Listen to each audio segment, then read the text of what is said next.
I remember the first text like it was a punch to the gut. It wasn't dramatic. Just 4 words blinking on my screen while I was finishing dinner. "We need to talk." Came from my wife.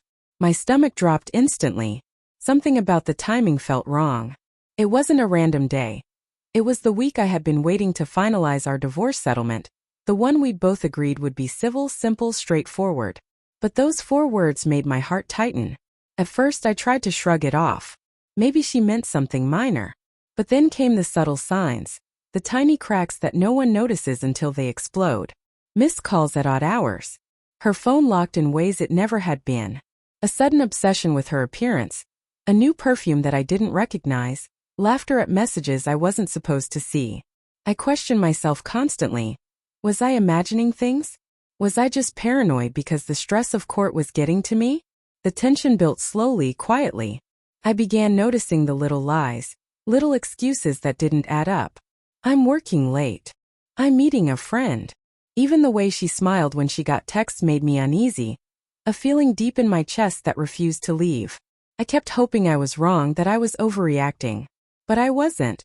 One evening I came home early, trying to surprise her, maybe even salvage some peace before the court proceedings.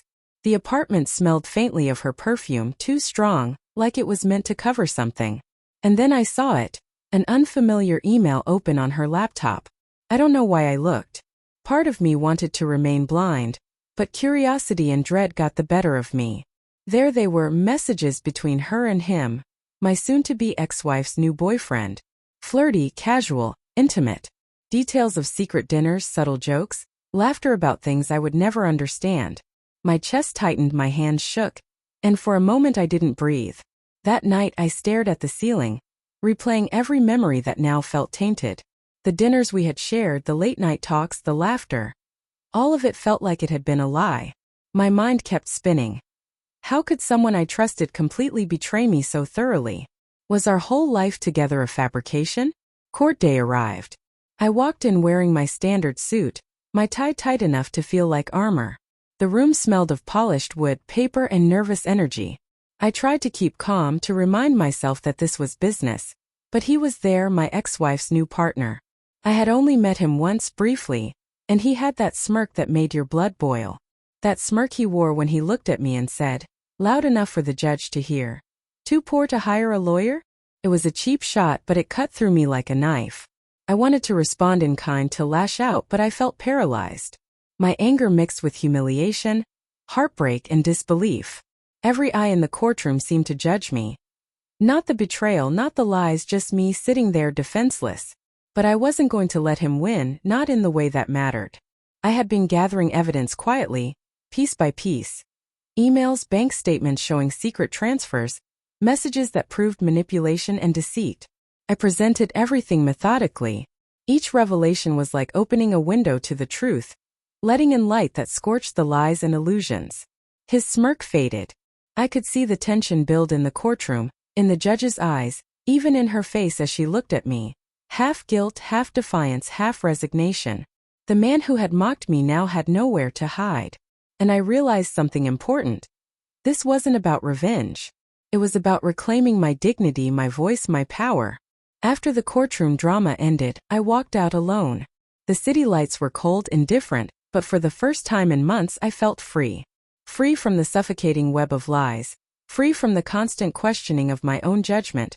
Free from the person I had trusted the most, walking a path that didn't include me. It hurt.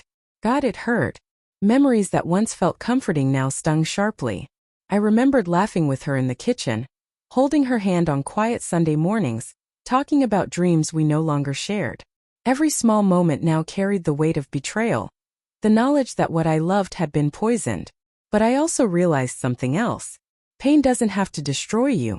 It can illuminate your strength. I didn't need to justify her actions to anyone.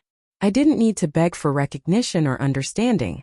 I needed to reclaim myself, and I had. Weeks passed. Life moved forward in quiet increments. I started small.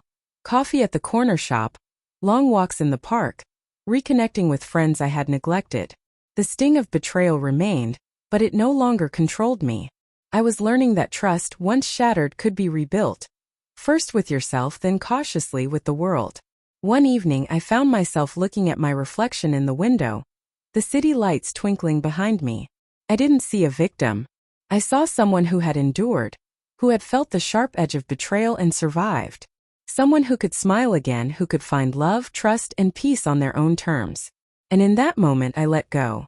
Not of the memories, not of the pain, but of the illusion that my life depended on someone who had already chosen a different path. I let go of the bitterness that could have consumed me. I let go of him, her, the courtroom, the smirk, and the humiliation. I learned that strength isn't about winning in the way the world expects.